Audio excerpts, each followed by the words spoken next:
This is Danny Smith. Just calling to tell you how much I appreciate listening to your shows, Truckers' Voices. It's very informative.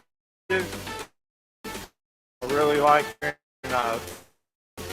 driver stories, how they got into the trucking industry and maybe what kind of trucks they started out with. And it's just been a lot of fun, and I would encourage any drivers out there to tune in and listen, call in, be a part of it. It's a great show. Hey, this is Chuck Lopesiger, and I listen to Truckers' Voices every Thursday evening from 8 to 9 p.m. Eastern on Facebook or YouTube with host Tim Taylor and co-host Steve Brand, because it keeps me informed about the industry and the drivers that keep our country moving forward. Don't forget, Thursday, 8 to 9 p.m. Eastern. Be there. Hi, this is Scott Post, and I love Truckers' Voices because there's always something entertaining and educational for our industry. And it's also hosted by two of my good friends, Tim Taylor and Steve Brad. Tune in tonight. And in the meantime, be safe out there.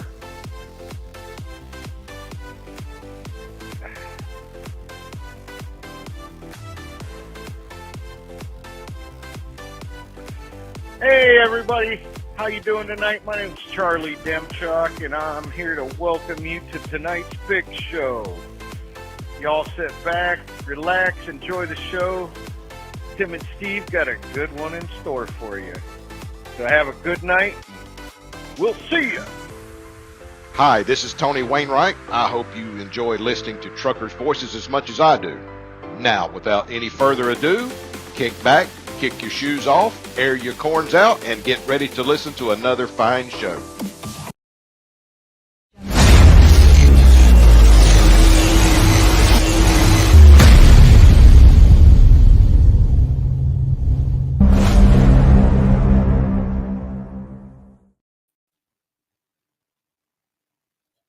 Well, good Thursday afternoon, everybody. Hope everybody's doing good today. Hey, as we always say, we hope that you had a good day of trucking. You know what a good day of trucking is? A good day of trucking is every day that we get to come back home and know that we did it right, okay? So, hey, I hope you did it the right way today. I hope that you made it back home. Hey, we got a good show lined up for you tonight. We got Mr. Donnie Biggerstaff coming on with us tonight. Don is a excellent driver. He has been in the industry for many years, but he's retired now. And we're going to find out a little bit about him, how he got started into trucking, what he's doing now in his retired life, and anything else that comes to mind. Y'all know how this show format goes. Our questions just come right off the top of the head here. So anyway, we're going to get into it here in just a minute. Hey, I do want to remind everybody that we got these Truckers' Voices T-shirts for sale. And if you want one, I got plenty of extra larges, mediums. I got a few 2Xs and some others. Y'all just get a hold of me or Steve somehow, and we'll get them to you. I already got some out to some people, and they are sporting them with pride. So these are some great shirts here. But you know what I got to do right now? I got to bring that other old guy in here, Mr. Steve Brand.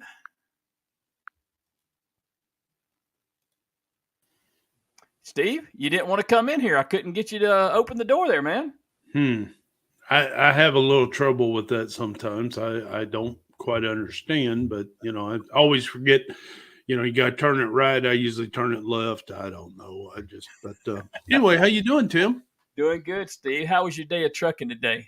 You know what? It was a good day. Got around the truck fire, got past it before it got all backed up. And they shut the road down. Hate it for the driver. Don't know what happened. Truck wasn't actually on fire. The trailer was on fire. I think he had a trailer load of trash, and somebody probably put some hot coals or something in there. But man, you hate to see stuff like that. But I'm glad the driver was out of the truck. Nobody was injured. Probably lost a full piece of equipment, but right. Traffic's been kind of building, picking up, but everybody's been minding their own. Everybody's been smiling and waving. I'm starting to get the little kids giving me the air horn. That puts a smile on my face, puts a smile on their face, wakes up mom or dad, whoever's sleeping. That's always a hoot. But no, it's been a good day. Been a good day. Been a good week. Good deal. Good deal. Yeah, I remember just a day or so ago, I was dead ahead, Fred, just kind of looking and out the peripheral vision of my eye there. I saw something and I just kind of turned and looked a little bit, and there was a little girl in the pickup truck with her dad sitting in the middle right next to him, and she was going just like that. And I tell you what, man, that does make a trucker's day right there. Yes, it does. Yes, it does. And sorry about that, Russell. I didn't know where you was at, and I was calling people behind me, and I forgot you, brother. I'm sorry, man. I still love you, brother. I still love you.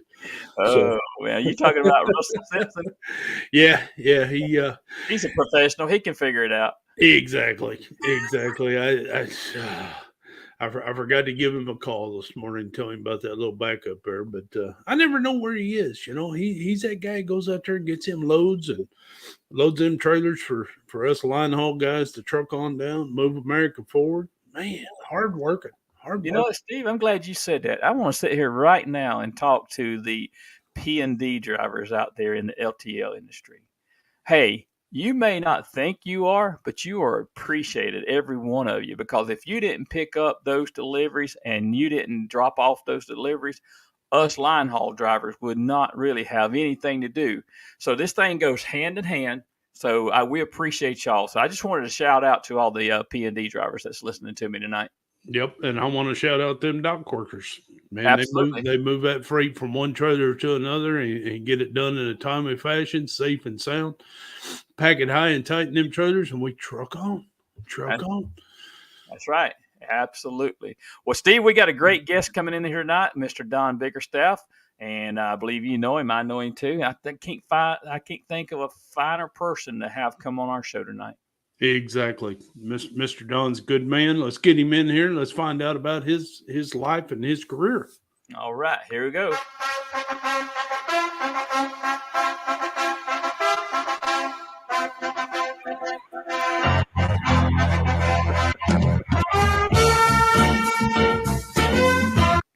Hey, that's appropriate right there, Donnie. What an introduction. I'm just telling you. I don't want to sit here and just stand up and jump up and down. Oh, man. So I'm so glad you got to come on the show with us tonight. We want to hear from you. And, I've been wanting to ask you for a while about this, and I just haven't got around to it. So thank you for coming on and gracing us with your presence on Truckers Voices. And Truckers Voices, what it's all about is we want to hear your voice on your story on how you got into trucking. So we're going to give you the liberty, Don, if you'll go ahead and introduce yourself, who you are, where you're from, and go ahead and just tell us all about your story. Okay. First off, let me thank you for having me on. Tim, Steve, I appreciate it. My name's Don Biggerstaff. Been married for 41 years as of last month to my beautiful wife. We still have a daughter that's 36 years old.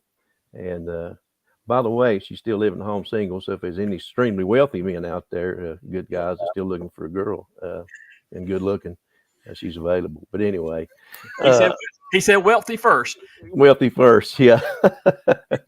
But live in Lincoln County, North Carolina. I always lived there, never moved out of the county.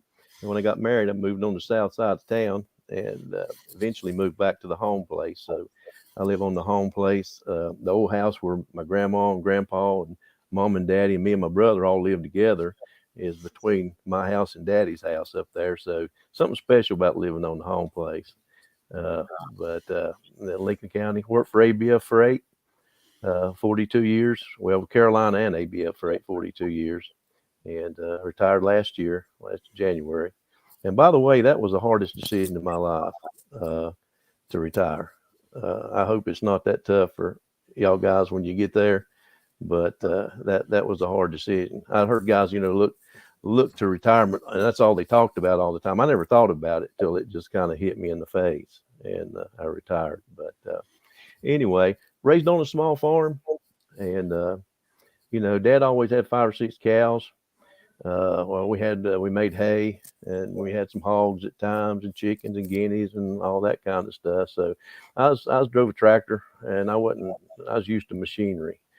not really the reason I got into trucking, but it was an asset, I guess, looking back on it. But when I graduated high school, I went to college for 1 year, emphasize 1 year. We'll talk about that later. But come home and got a job with the city of Lincoln at the wastewater treatment plant, and worked there for about 2 years. Changed and went to a furniture company. And I worked Monday through Friday at a furniture company for about 2.5 years. At the time, my dad had already started working at Carolina Freight, and I knew he had a good job, good benefits. And he asked me if he'd try to get me a job there if I'd like to. And at that time, Carolina Freight and Duke Energy was about the two best jobs around. So I said, yeah, I'd like to. And I knew naturally I'd have to start as a casual. And so that's what I did. And I'd work. He got me a job. Finally got on to Carolina, and I'd work Monday through Friday at the furniture company. Go home on Friday evening, get a little rest. Work the third shift, and on Friday night, and the third shift on Saturday night, and most times double back on the second Sunday at Carolina Freight. So I was putting in 3 shifts there, and so really 8 shifts a week. And then I'd get up and go to work back at the furniture company on Monday morning. Well, it that kind of got old, and so I was going to have to let one of them go. And so I gave up the furniture company and I went with Carolina Freight. Well, I still had to work casual another 2.5 years before I got on regular, but I finally got on regular, and that was all dock work. Now, when I was working casual there, that was all dock work. But when I got on regular, I trained up on the yard, and when the position came open on the yard, I took it. The first shift I had as a regular yard man was Wednesday and Thursday off on the third shift, and I thought that was great. But anyway, I did that for about 13 years working on the yard, and I was so thankful to do that and to learn. I got the feel of equipment, learn how to back trailers and hook them up and stuff, and got to the point, I talked to the drivers coming in and out and hear their stories and stuff. And I said, I think that's something I want to do. So I went and borrowed my brother-in-law's truck and went and got my CDLs. And then I come back and told them that Carolina, I said I wanted to do a road test. So they gave me the road test and passed that. And it was a week or so before I got my first trip out the gate. And it was just a short trip. It was a local run. But I'll never forget the first time that I went out that gate in that truck driving for my company. Now, don't get me wrong. I was proud to work for my company already. But to go out that gate and make that first trip for my company, that's just something that I'll never forget. And that's kind of how it all started. All right. So let's go back a little bit and let's talk about some of the first trucks that you absolutely started out in. Well, Carolina mostly had Fords. The Fords and 9000s. That's what they run most of the time. They had some sleeper cabs that were Freightliners. And I was in and out them, just like say hooking them up on the yard and dropping them out when the drivers come in and stuff like that. So basically, it was just yard work for me when I was in them. But most of them was Ford. But I tell you something, it's kind of funny, and a lot of people hadn't seen this. But you remember the old B model Max? Well, when I first started on the yard, see, that's what we hustled with. Was old B model Max. They put air sacs on them and took the window out of the back so you could hook the airline up. Old B model Max, and they had air starters on them too. You could hear those air starters 10 miles up in the country sometimes when those things started up. But yeah, old B model Max with air sacs on is what we hustle with. That's the first. That was my first jockey. was a B model Max, and we had, I think at the time they had a 224 door warehouse and a 150 door warehouse running at the same time. So it was a pretty big operation. We had 54 regular yard men that didn't do anything but just work the yard. That was their bids. And but B model Max, and like I say, Ford, mostly the Fords is what they had early on. as far as Carolina goes. They switched to some Freightliners right before ABF bought them out, but most it was Sterlings and Fords. Wow. I'm amazed at. When I first got into the industry was back around 92, 93. I worked for a company at first called Transys. Okay, that's how I got my foot into the freight industry, and they put me in a truck, and it was a Brigadier. You ever heard of a Brigadier? Yes. And when I got in that truck, they said, "All right, hook up to this trailer and go to Walmart, and you're going to do a live unload at Walmart." Well, when I got out there and it was dark, I'm telling you, I was green. I was very green. I looked over there in that passenger side floorboard, and all I could see was highway because it was so rusted out. There was just highway coming up underneath. So, man, I tell you what, and I say that to say this, Don. With what I drive today compared to what I drove back then, I am so appreciative. Yes, definitely. Did you ever get in one of the old white road bosses? They had some of them. I tell you, I don't know how I forgot them. They didn't have as many. They did the Fords by no means, but those things had the stiffest clutch in them of any truck I have ever been in my life. And back then we didn't have power steering. Right. And there were some tight places around the warehouse there, and sometimes we'd have, not often, but sometimes we'd have to back those trailers, into the dock with those old road bosses. They'd be overloaded or something. Right. And that was a challenge. Yeah, I remember those road bosses. I'm glad when I didn't have to drive one of them. Well, the thing I remember about the whites is that you could not, even if you had the windows down, you could not get no air in those cabs. For some reason, right. It was just hard to get any air. And, we didn't have air conditioning in those trucks for the longest time. Right. So thank God for that regulation that come along. I agree with you 100%. So if anybody wants to know about a good regulation, that's a good regulation right there. I second that. Yeah. I'm going to back off here and let Steve get in here with a couple questions. But I forgot to say something from the outset of the show that I always say, and this is not because we're into the show or anything like this, but anything that we say on this show and the opinions that we say are expressed of the guest and the host only and do not reflect those of others. So there, I got the legal stuff out of the way. Okay. That's good. Good. Yeah. Go ahead, Steve. He was a lawyer in a past life. So, my first experience with one of the old road bosses was at truck driving school. And I ended up going to truck driving school in 88. And to get a job, it was one of them, you might as well just go up to a company you want to work for and just hand them money. Say, here, hire me. But that's not the way it worked. And you're right about the stiff clutch, and I remember our first day out.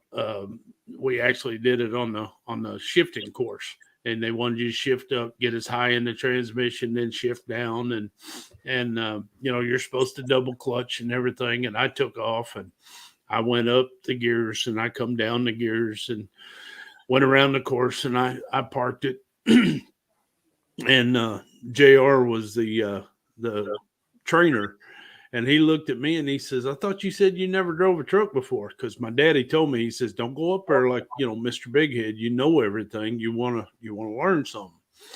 And I said, "Well, a little bit. I drove fire trucks, and I didn't tell him I drove dump trucks and stuff." And I said, he kept picking at me. I said, "What makes you think I drove a truck before?" He said, "Because whenever you release that clutch, you never used it all the way through the shifting course."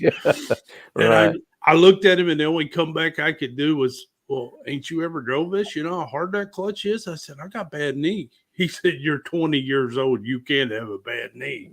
Yeah. But did you guys have any hydraulic fifth wheels or anything like the spotters do now on them old B models or anything? Or did you have to get in and out, pull the pin and all that stuff? They didn't have any. They didn't have. They had the early on. They didn't have the quick release, but Right. they put them on there. So they eventually did have them on the B model Max, and then I don't know. It was probably 2 or 3 years after I started working the yard before they actually worked them all out of the system and Right. started getting in new equipment, new hostlers, and then it wasn't no problem then. They had everything on them that you needed to move a trailer easily. So, but it was kind of a, I don't know, it was kind of unique hustling with the V Model Max because I didn't know any better at the time, but there probably wasn't a whole lot of people that got to do anything like that. Exactly. So that was pretty neat. Now, what truck did you use on your very first road run? It was a Ford. It's Ford 9000. Yep. First time at the Right. gate, I just run down to Gastonia and picked up a load of Christmas ornaments, and they'd been spotted at one of our customers, and just brought it back. Actually, it's about 11 o'clock on a Saturday night when I went out and done it. But I'll never forget that trip out the gate. There's just something special about that first trip time out. Yeah, that first time out. That first trip. Yeah. So.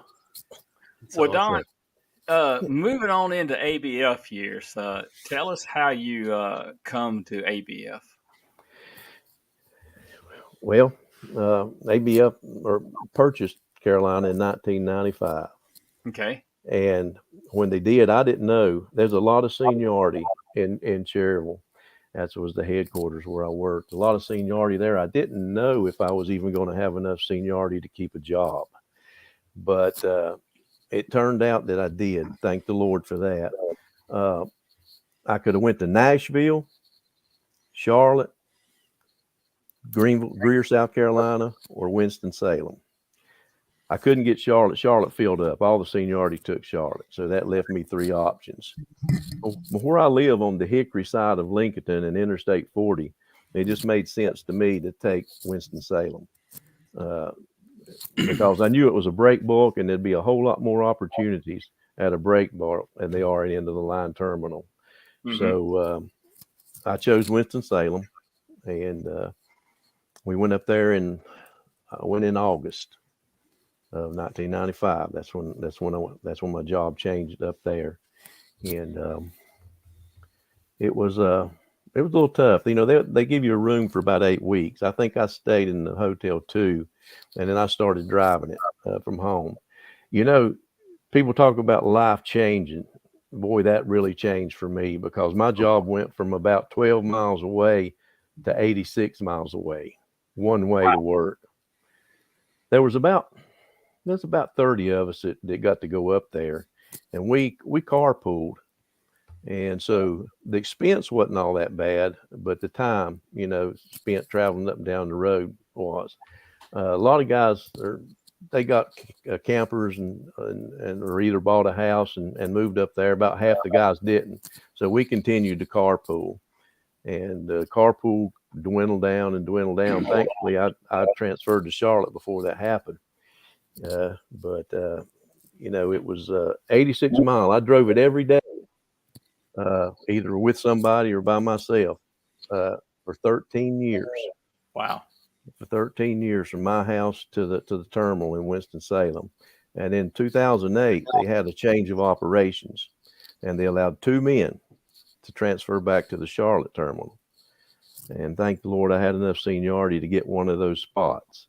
And so I transferred back in 2008 to the Charlotte terminal, and that's where I finished out my time till last year. And right. That was a real blessing because that was only 27 miles away from the house there. And so that all worked out good. But I don't regret those 13 years traveling up there. I got to do a lot of P&D work, and I got to see a lot of country that I wouldn't have got to see any other way. We went all the way from South Boston, Virginia, to Martinsville, Asheboro, North Carolina, Burlington, Mebane, North Wilkesboro. I don't know if y'all know anything about that area, but that's a pretty wide area to cover for a city operation. And I got to see a lot of things that I wouldn't have, and so I don't regret that. It all worked out, and it just it turned out good. And like I say, finished out my time there in Charlotte last year. So And a lot of people don't, they don't understand when I say that was a hard decision to retire because, after 42 years, I liked what I did. Yeah. And I like my job. I like the people, and I like ABF. I'm telling you, I mean, ABF's like a family. I got to brag on ABF a little bit because Go ahead. Go ahead.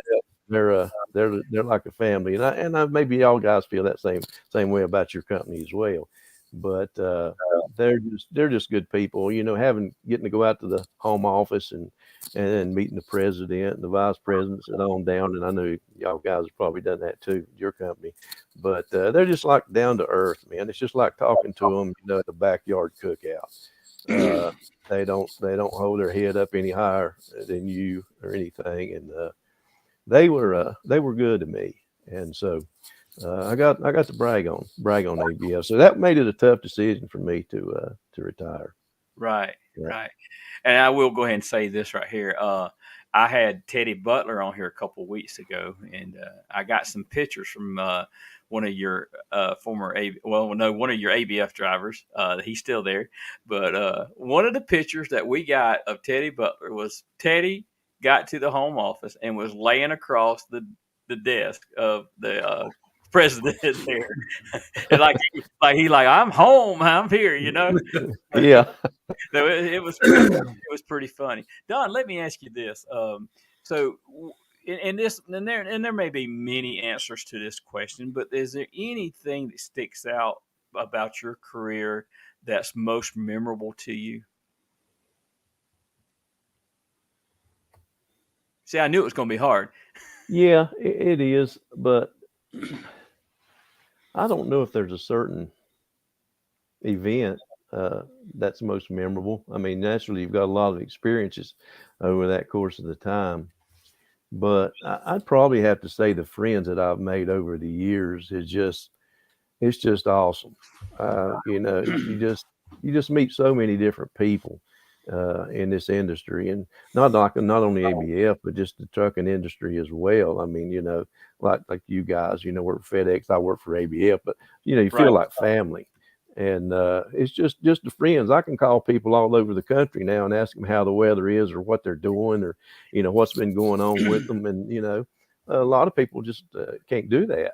And so, that's what life's about is people. It's not about how big a house you got or what kind of car you drive, but it's about your friends and your family. And I just feel so blessed to have known and made so many friends in this industry over the years. I mean, that's the way I look at it. Okay. Yeah. All right. Yeah, and you're absolutely right. I mean, we become a family. We learned that, from other companies and other drivers that, what, you're not doing anything any different than I'm doing. The outside of our trucks may look a little different, but that freight on the inside, it all looks the same. And I can tell you, drivers we are a great big family. And, I know drivers out on the West Coast, East Coast, North, South. I mean, just anywhere you go. And like you said, Don, you can call them up. The only problem I got is I got to remember that they're on a different time zone because I have called some people and woke them up before. Yeah. Most of the truck drivers that I know, especially ones with ABF, like that guy, they turn their phone off if they're asleep and stuff, most of them. So I don't worry too much about bothering them. If I bother them, they just have to get over it. That's Exactly. Right. You go ahead, Steve. I had a guy tell me one time when I started in this business in '89, he said, I want to tell you something. We were standing there on the ground drinking a cup of coffee, shooting the breeze. And he said, I want to tell you something. He said, trucking is a brotherhood or sisterhood, however you want to call it. It's a family. And he said, and he pointed to that door, and then he pointed to his door, and he said, that's the only thing that separates me and you. It's a company name. We're out here doing the same thing. He said, always remember that. Treat truckers as your own. Right. He said, ain't nobody better than nobody. He said, we're all out here doing the same thing, And I try to live by that. It's tough today because, of course, so many guys, they got the phone up to their ear. They got their headsets on. They don't run radios. When you walk in a truck stop, this is what bothers me. You walk in a truck stop. I'm a guy that always say, hey, how you doing? It's like they got their head down. They don't want to look at you. And it's like, right. what's going on?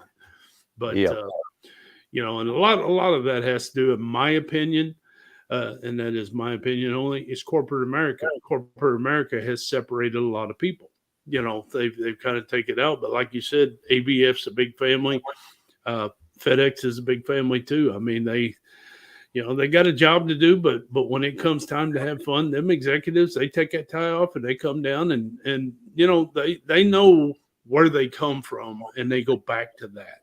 Yeah. So Robert Young, the founder of the company, ABF, and he said one time, this is a statement coming, but CEO, president, founder of the company. He said, "Life is short. I want you to have fun at work." I mean, how many CEOs are you going to hear that from nowadays? Exactly. Yeah, and that's just kind of like that's ABF's mode. That kind of sets their style. Right. Yeah. Right. And we had something similar to that when it was American Freightway years ago.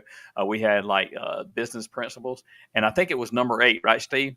Number 6. Number 6. Have fun. Have fun. Have fun. And, exactly. So anyway, you can do it. You can make it as fun as you want to make it. Yeah. And you can make it as miserable as you want to make it. Yeah, it's exactly right. And you can have fun and still work at the same time. You know what I'm saying? I know guys are hard workers, but they could cut up and have fun and go on about their job. They didn't have to stop and talk for 5 minutes or 10 minutes to have fun. We could just do it in passion, and just keep on getting it. And exactly. Exactly. Don, I want to move into some of these pictures I got keyed up on the slideshow here in just a minute. But before I do that, I just had a mental block. Man, I just lost my train of thought. Oh man, hey, this is live. Hey, that's happening. I promise you, Tim, I didn't find it. Okay. Oh goodness! So we're gonna move on into these slides, and then maybe my thought process will come back, y'all. I am sorry. Yeah, here we go. That's just called getting old. All right, here we go. All right, Don, talk to us about this picture right here. That picture is taken at the museum. There in Cherryville, North Carolina, where the headquarters of Carolina Freight was.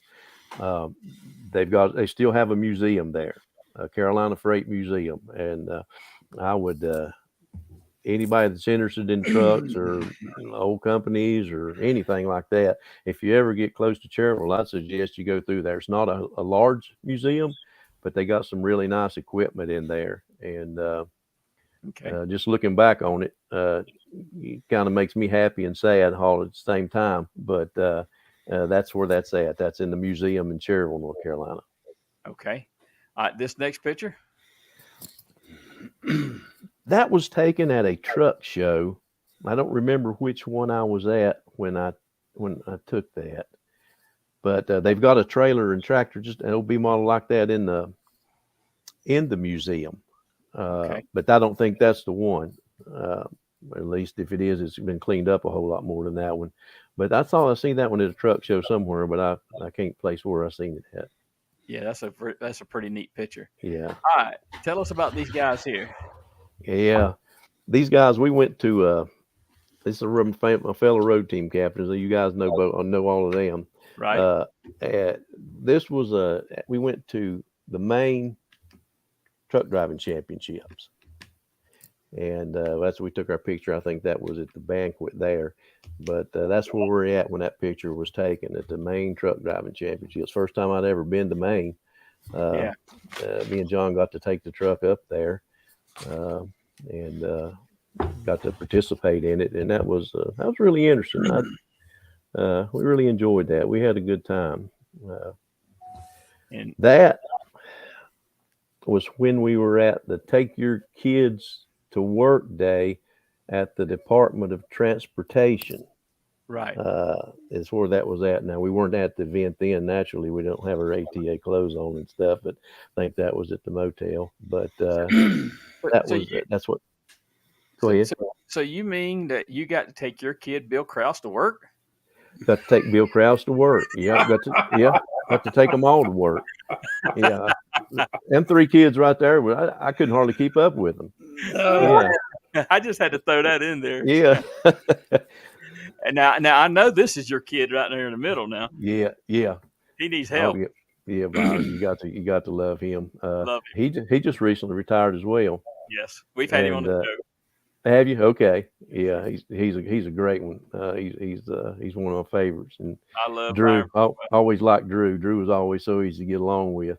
Drew is And a fine gentleman, and just great guy. yeah, he is super guy.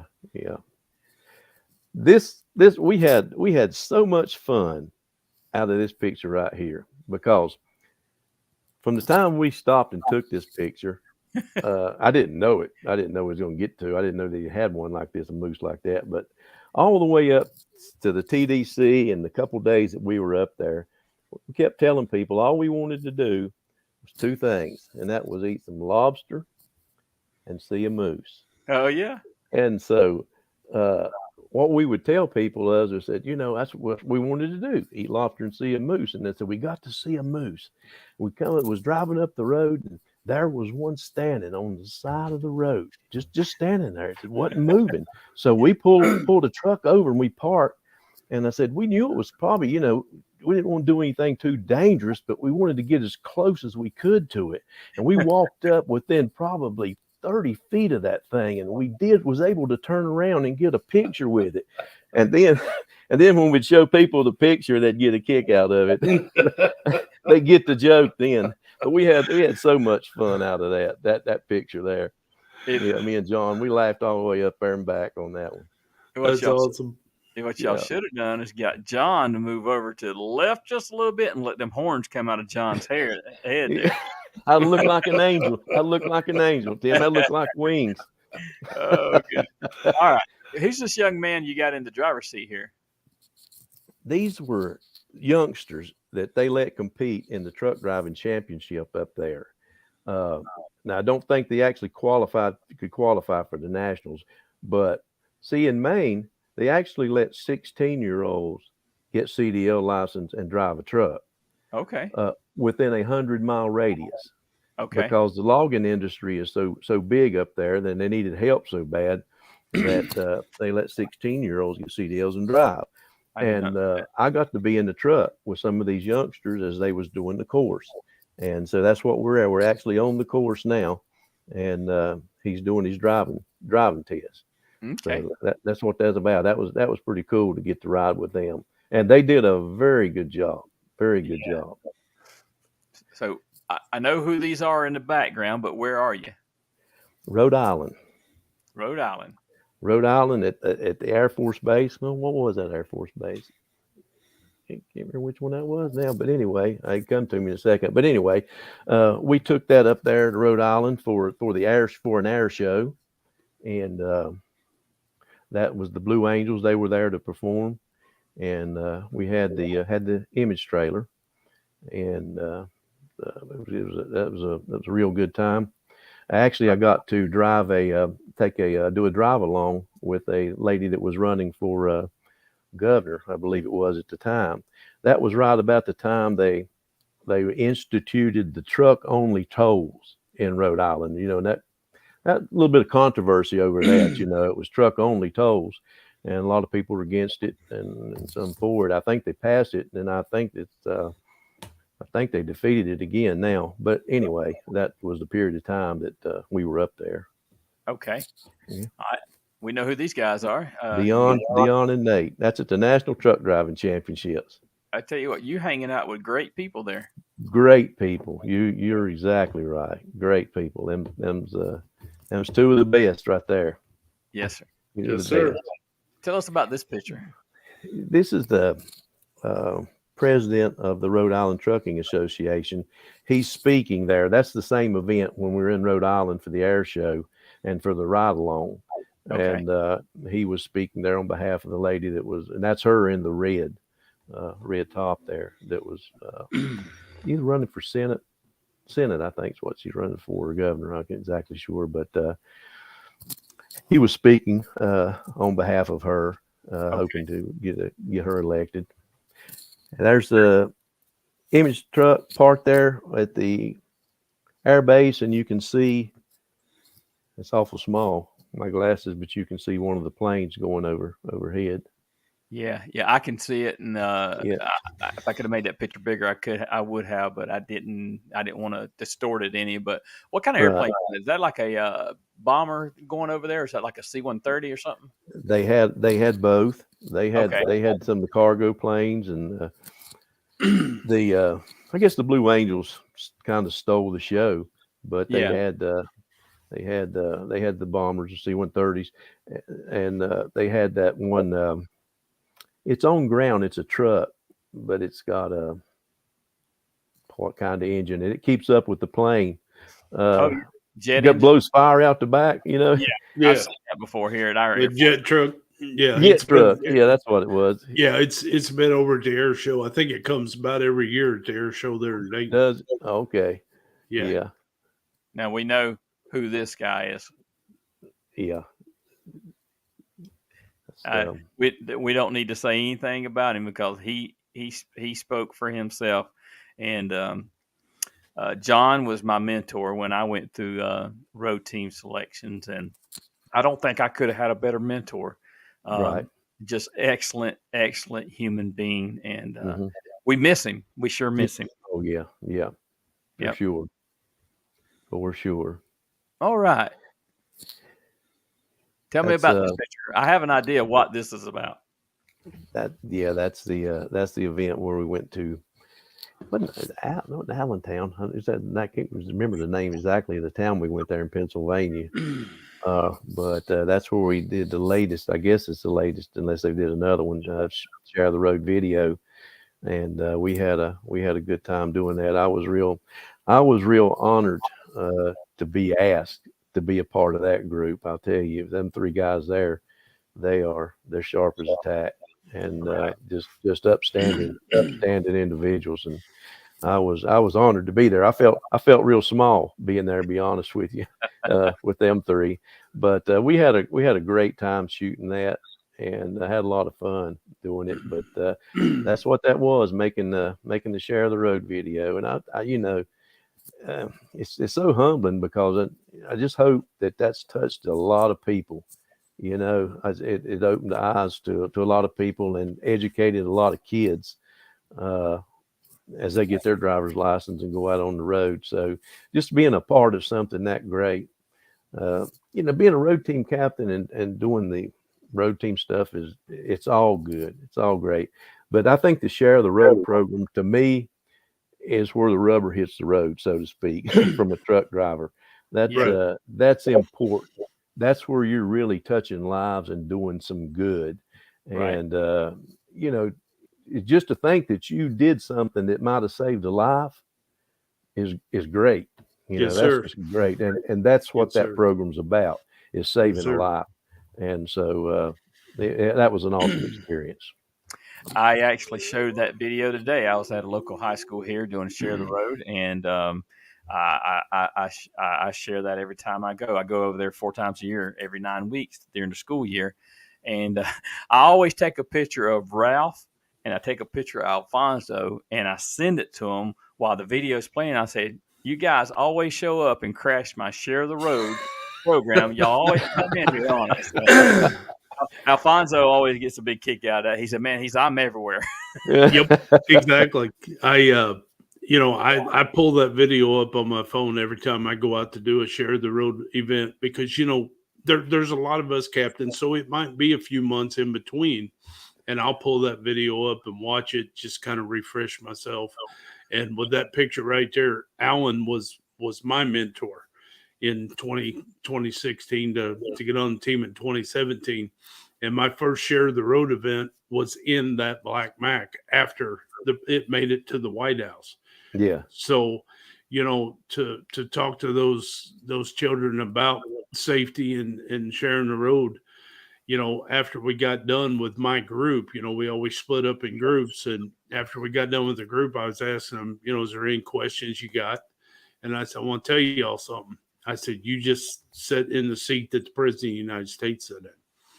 And I said, it has nothing to do with your politics, but I said, it's the President of the United States was in this truck, and tell the story how ATA got the trucks to the White House. And I said, trucking is coming back. It's you know, we went through a period of time there in the trucking industry. People look down on truck drivers, Mm-hmm. and we're bringing that image back.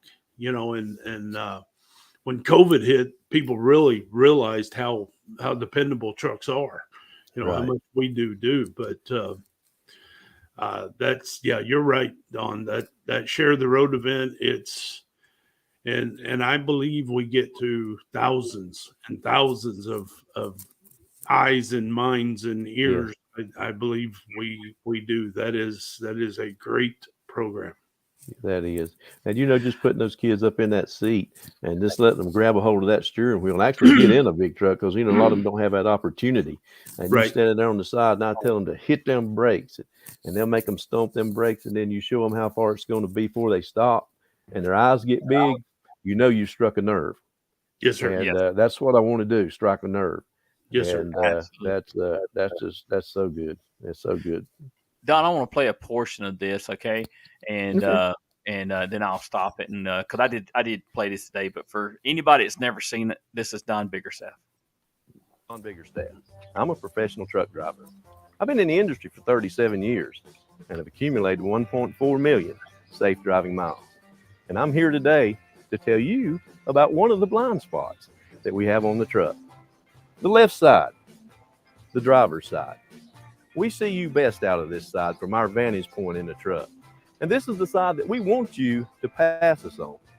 But I need to make it clear, we do have a small blind spot located about where this car is, right behind the driver's seat in the truck. If you're in this position, we could lose you in our mirror and not see you.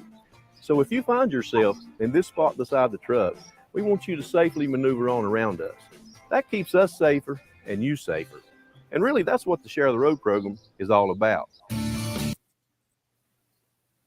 All right, Don. So and you got another section in there where you talk about sitting in your truck and the windshield being your big screen TV and all. I've seen it many times. I almost can quote it. Okay, Yeah. but you know, you guys look like you had a bunch of fun doing that video, and just kind of talk to us about how that come about and how that day went. I know you already spoke to it a little bit, but go ahead and talk to us about it. Well, we had to move the trucks in, the truck in over there to start with, and we got kind of sidetracked. We had a bad location to start with, and Alfonso was driving, and I was in the car, and we went to the wrong school and the wrong place, and then I had to call Elizabeth to get the right place. But anyway, we wound up where we were supposed to be. Hold on. Who made that call? What call? To Elizabeth. I want to know who got in trouble. Well, I don't know if there's any trouble. There was something going on with that. I don't know if it was her fault or our fault. It seemed like it was nobody's fault. I don't know what the problem was, but anyway, we finally wound up there and then got set up and looked at the landscape of everything and seen how we were going to set everything up. And we did it all in a day. It was. We got it done. It was had the cameraman there and everything, and it went pretty smooth, really.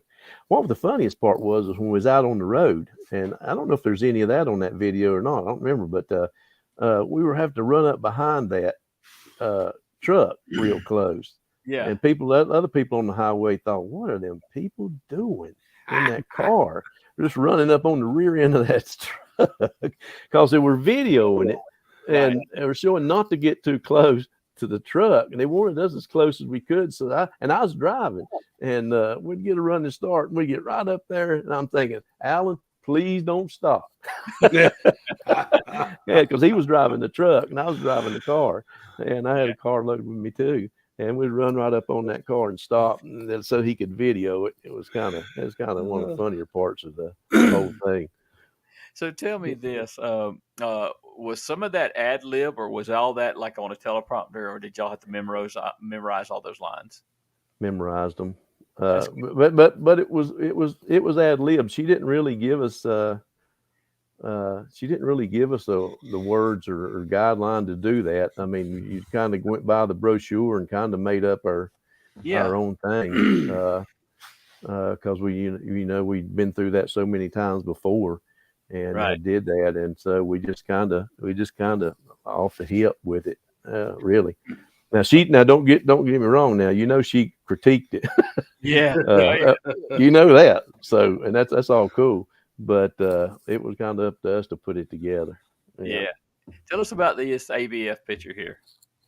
That was at I had to be at the truck driving championships, I guess, in North Carolina. Okay. So I'm trying to think. Yeah, that's the North Carolina truck driving championships. All right. And we know where this is at. This is at the Safety Drive for a Cure. That's right. Yep. And it looks like you got third place there in, let's see, what class was that?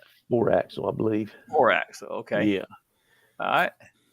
And that's me on a tow motor. I actually got on that tow motor for a photo shot for somebody.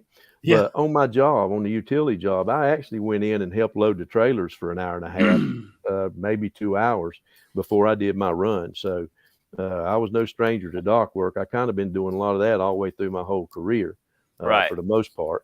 And so I did that for an hour and a half, 2 hours, helping get my trailer loaded before I left out. But that there, clean as I was, that was just a photo shot. I guess you was just modeling there, right? Yeah, I was smiling. I wouldn't been smiling if I'd been loading freight, probably. All right, tell us what you got going on here. That was the first year I competed in the truck driving championships. I knew a lot of guys that competed in the truck driving championships, and that was in 2015, I think. 2015, yeah. That's when it was in St. Louis.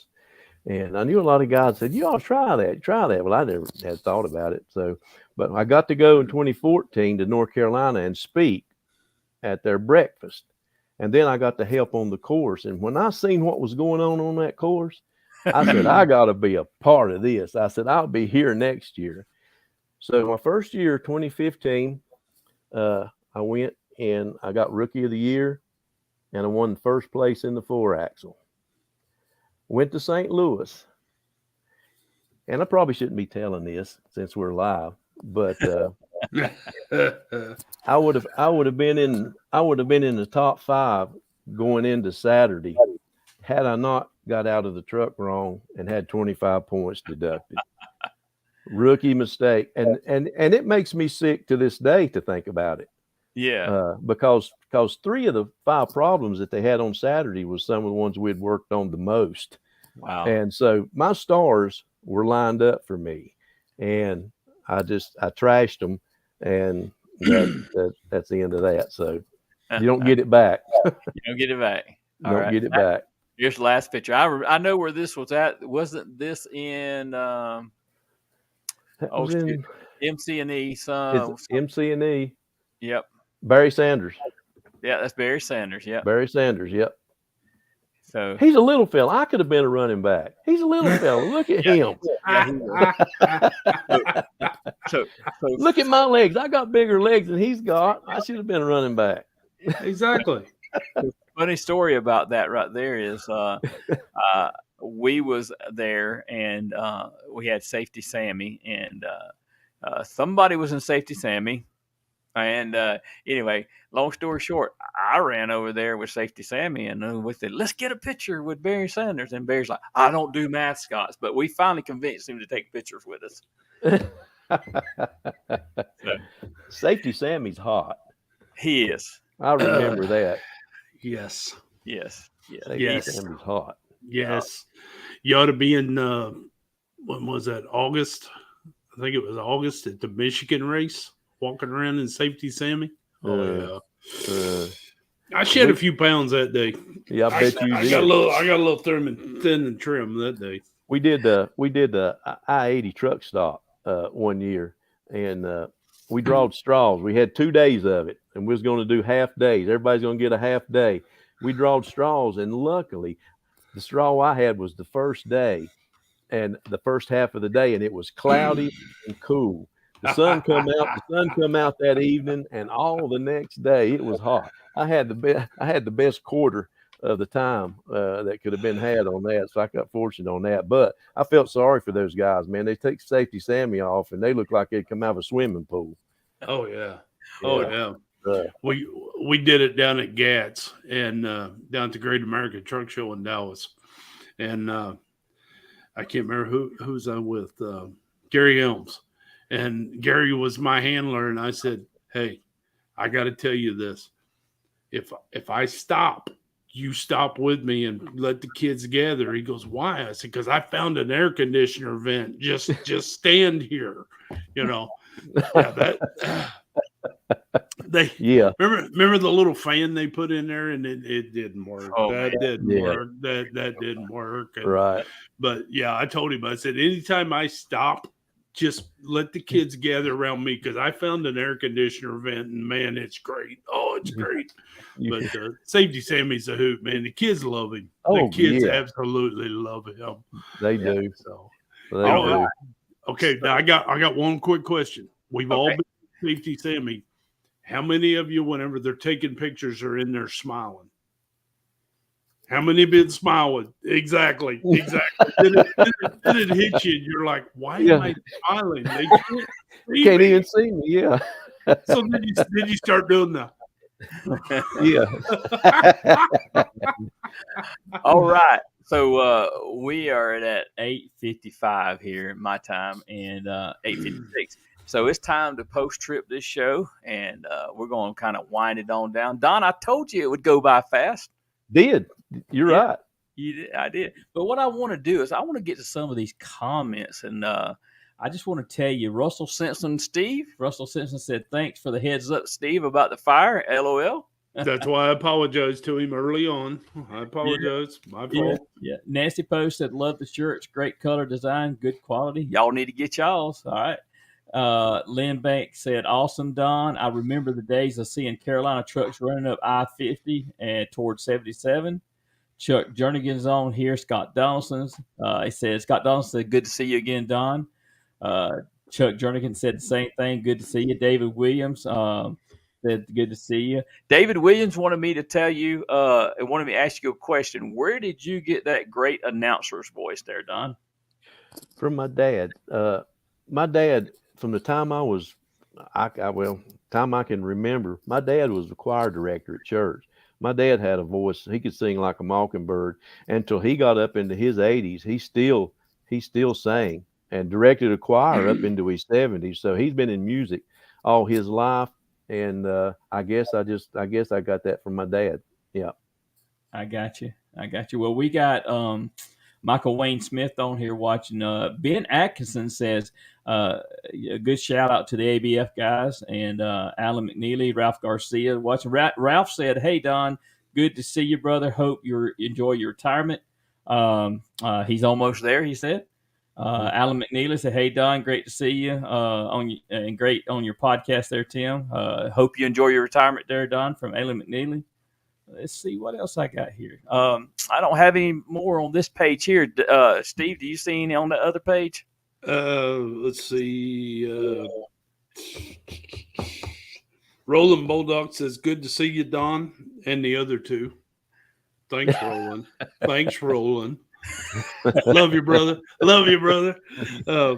That's about all I got. All right. You read some of them there. That's on here. Somebody named Top Hauler says, "Donnie recruit me for South Carolina Rodeo." He recruited you for South Carolina Rodeo in 2017. Yeah. Yep. Top Hauler. David Cawthorn. He worked out of the Greer Terminal. Okay. I got you. For ABF. Yeah. All right. We're going to wind the show down now, Don. It's been a great show. I just want to remind the listening audience, if you want to go back and listen to the show, you can listen to it back here on YouTube. Sometime tomorrow, I will have it uploaded to Apple Podcasts and Spotify.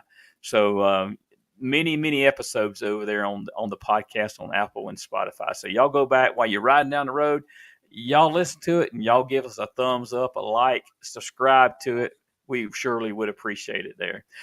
Don, whenever we end our show every week, we always end with a word of encouragement and safety. So we're going to let you greet the audience with or conclude with a word of encouragement and safety. Okay, I just say always pay attention, never get distracted. That's the main thing on the highway nowadays is distraction. Don't get distracted. Nothing's more important than getting where you're going safely, and that comes by paying attention. Period. Period. All right. Thank you, Don. I appreciate Yep. it. Thank you. If you'll hang around to after we go off the air, and we'll talk to you on the other side. Steve, what you got to say? Always remember the most important trip is that trip home. Get home and see that wife and kids, husband and kids, are everybody. Right. Travel safe. Listening audience. Next week we got a good show coming on. I've got hooked up with a guy. His name is Evan. I can't remember his last name, but he is owner of truckparkingclub.com, and he has got this really neat app, and he's got a really great thing going on to where it helps drivers find parking spots. It is neat the way he does it and where he's found some of these parking spots and how the app works. So we're going to have him come on, and if you are out there and you OTR and you always have a problem finding a parking spot, or even if you got any ideas that you can throw our way, hey, we'll be glad to entertain the questions there, and maybe he can answer them. But his name's Evan somebody. I can't remember.